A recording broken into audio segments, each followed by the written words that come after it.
Eh oui. Salut Clément, t'as fini par Comment trouver? ça va? Ouais, j'ai Super, fini par trouver, super. comme tu dis, ouais. Bon, tu m'as demandé de venir. Ouais, je t'ai donné rendez-vous ici en pleine nuit puisque les conditions sont optimales pour observer l'un des emblèmes de notre forêt. Waouh. C'est la salamandre tachetée, un Excellent. amphibien qui est fascinant, limite magique tellement il est invisible le reste du temps, avec plein de contes et légendes autour d'elle. Et je vais t'emmener à la rencontre de cet amphibien ce soir. Là, ce soir, on est en pleine forêt, il y a un brouillard de malade. Ouais, on est 100% d'humidité, on est dans un terrarium là. Exactement. Donc voilà. Donc en gros, c'est soit on fait un épisode sur un tueur en série, soit sur la salamandre. Ouais, on va préférer la salamandre je pense, hein. Même si ça fait plus de vues les tueurs en série. On va essayer, on va essayer. Ouais. Allez, je te suis. Ça marche. À tout de suite et on espère qu'on va en trouver.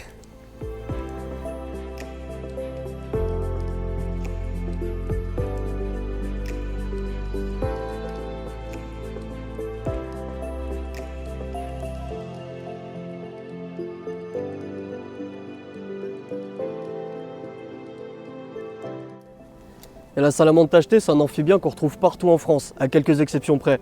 Elle affectionne les milieux feuillus à mixtes et on la trouve généralement par temps pluvieux quand c'est bien humide, à partir de 2 degrés jusqu'à un peu plus de 15.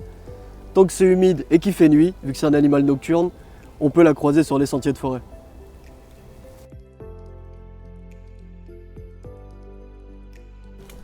Voilà, on en a trouvé une. Un petit mâle a priori. Excellent. Magnifique. Magnifique. Et c'est des créatures vraiment magnifiques hein, qu'on ne peut pas confondre avec autre chose. Ce jaune caractéristique, cette allure caractéristique, on ne peut pas la confondre avec autre chose. Et ces animaux, ce sont des amphibiens. Ouais. Ce sont des urodèles, c'est-à-dire qu'ils conservent leur queue après la métamorphose. Il y a 2 groupes, il y a les anours et les urodèles. Les anours, ce sont les grenouilles et les crapauds. Et les urodèles, ce sont les tritons et les salamandres. Est-ce que tu peux nous expliquer un peu le principe de métamorphose juste? Ces animaux ont une double vie. Amphibien désigne avoir une vie à la fois terrestre et aquatique. Quand ils sont jeunes, au stade larvaire, ils sont aquatiques. Ils se développent dans l'eau jusqu'à se métamorphoser et devenir le spécimen adulte qui passera alors surface terrestre. Il ne retournera à l'eau alors que pour se reproduire. Juste, moi j'ai une question à propos des taches qu'elle a, tu vois. Est-ce que c'est un peu comme les zèbres, tu sais, qui ont en gros à chaque fois des taches uniques en fait, et qui permettent de les c'est ça. reconnaître? Bah, c'est une empreinte digitale en fait. Il n'y a aucune salamandre qui a les mêmes taches dans la même disposition. Donc ça permet de les reconnaître. Celle-là, on saura à quoi elle ressemble. Si on en trouve une deuxième, on saura que ce ne sera pas la même. Du coup, on va se mettre en quête en fait d'un deuxième individu. Et on vous mettra les images l'une à côté de l'autre. Voilà, pendant que je parle, normalement, j'espère que vous pouvez visionner ça, c'est-à-dire qu'on en a trouvé une deuxième. Et puis, comparer un petit peu et voir que justement, c'est pas les mêmes dessins justement.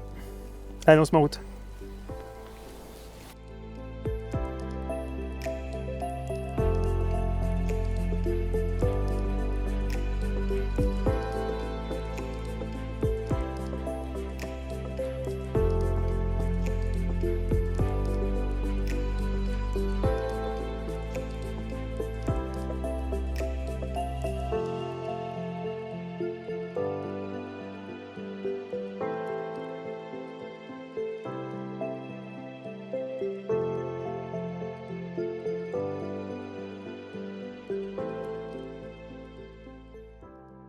Et au stade larvaire, ces animaux respirent grâce à des branchies qu'ils vont perdre après au fur et à mesure de leur développement, jusqu'à développer des poumons pour être enfin adaptés à la vie terrestre. Mais ils ne respirent pas que par les branchies. Quand l'eau est de bonne qualité, ils vont capter l'oxygène dans l'eau et respirer aussi grâce à leur peau.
Parfois, elles ont des dessins un peu originaux, des smileys ou des formes.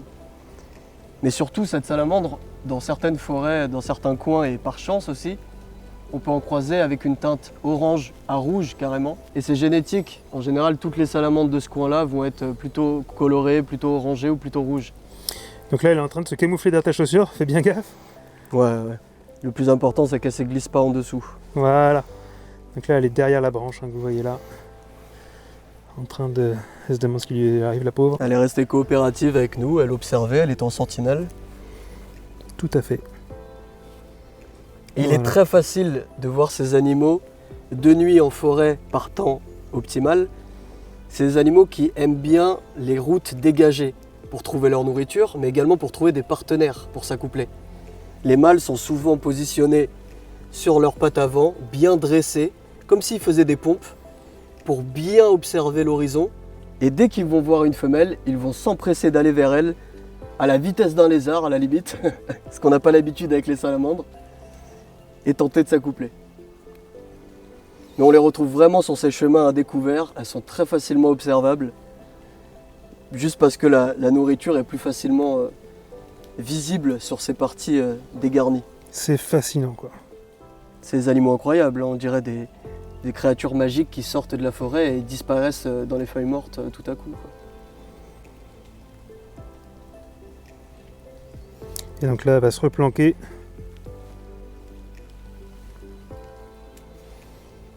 Voilà.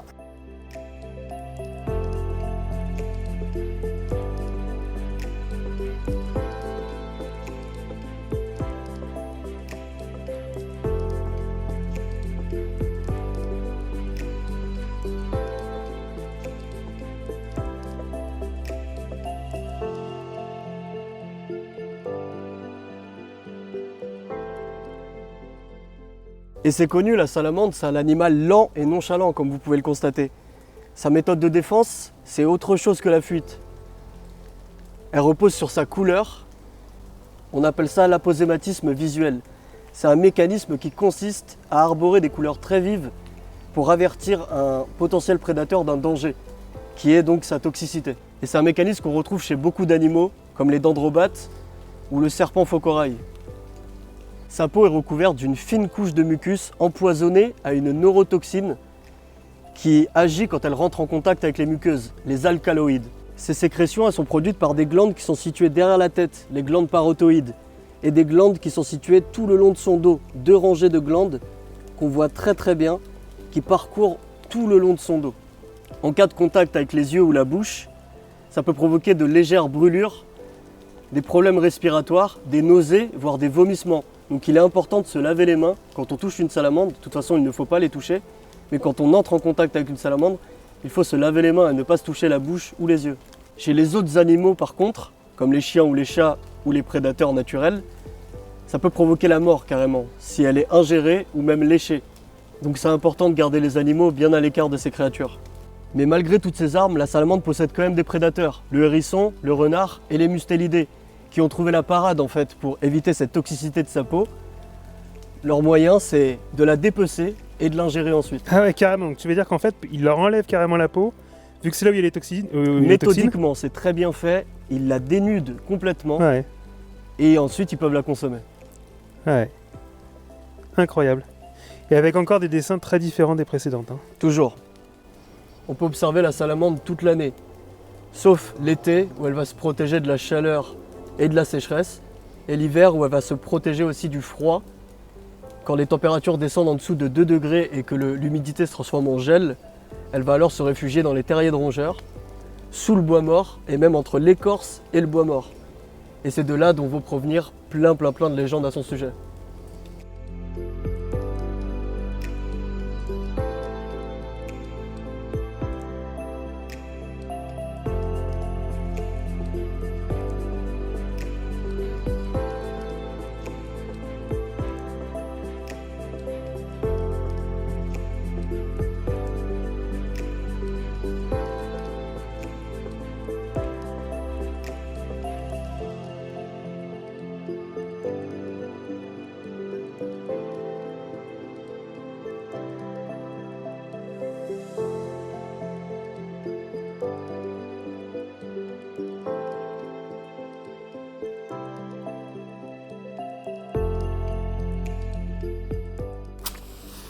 Bah Clément, qu'est-ce que tu fais là?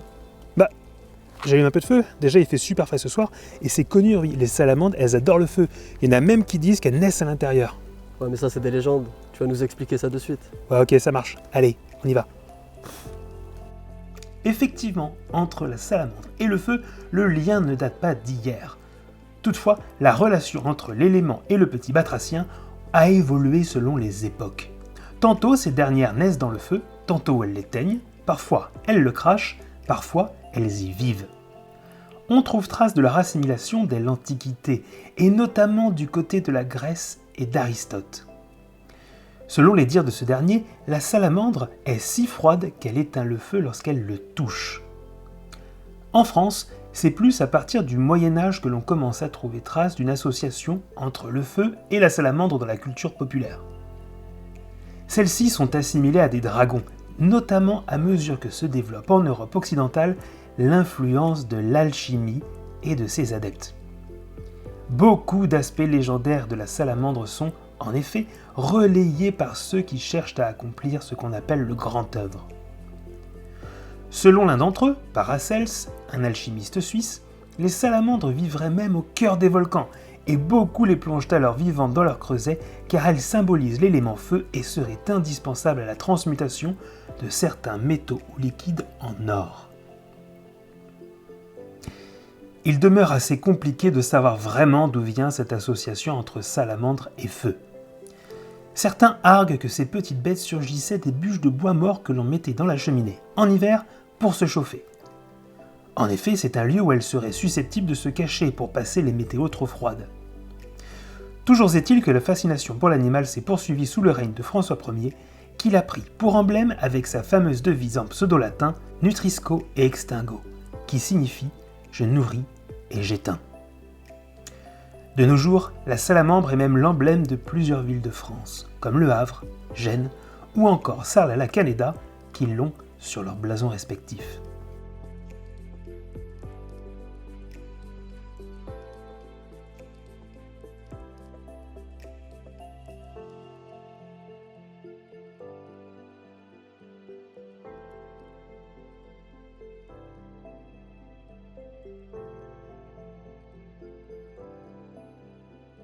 À part la protection contre les prédateurs, son mucus a principalement des propriétés antifongiques et bactéricides.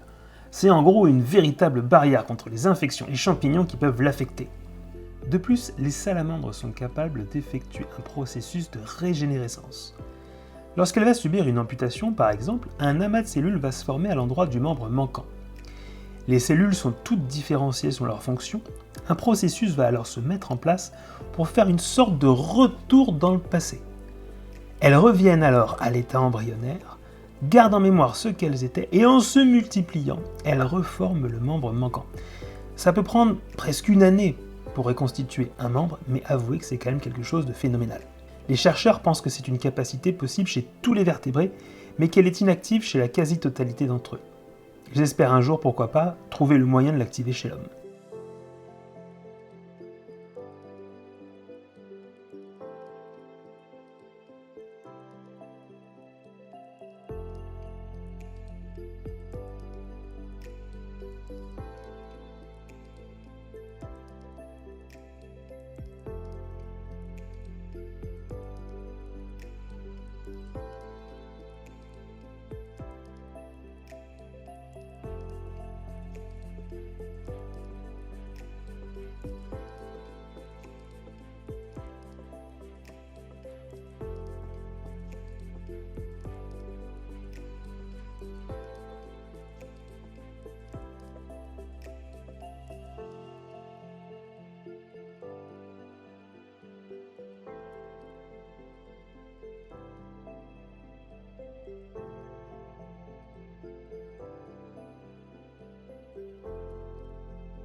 Les amis, c'est la fin de cette vidéo. Il n'y a plus de micro, il n'y a plus de batterie, il n'y a que dalle. Voilà. Il est 1h du matin passé. Rui, je voulais te remercier pour nous avoir encore une fois emmenés, nous expliquer un petit peu et nous présenter un peu ces salamandres et cette faune française, quoi. Bah, avec plaisir, hein. Moi tu sais que les amphibiens c'est mon dada, surtout les urodèles, donc c'est avec plaisir que je voulais te les faire découvrir. J'espère que tu as pu les voir du même œil que moi Ouais. je les vois à chaque fois, c'est-à-dire fascinant et incroyable en fait. Exactement, et on espère d'accord que c'est aussi justement ce que vous aurez pensé de cette vidéo. Si jamais c'est le cas, bah, vous n'hésitez pas à la liker, ça va sans dire, à laisser un petit commentaire, et puis à vous. À vous abonner. Et voilà, il sait tout. Et bien écoutez, en tout cas, merci beaucoup, on vous dit à la prochaine. Ciao à tous, bye bye. C'est bien, Pas ma main. Ouais, sachant que voilà, vous voyez pas ta main. ouais, bon c'est pas grave.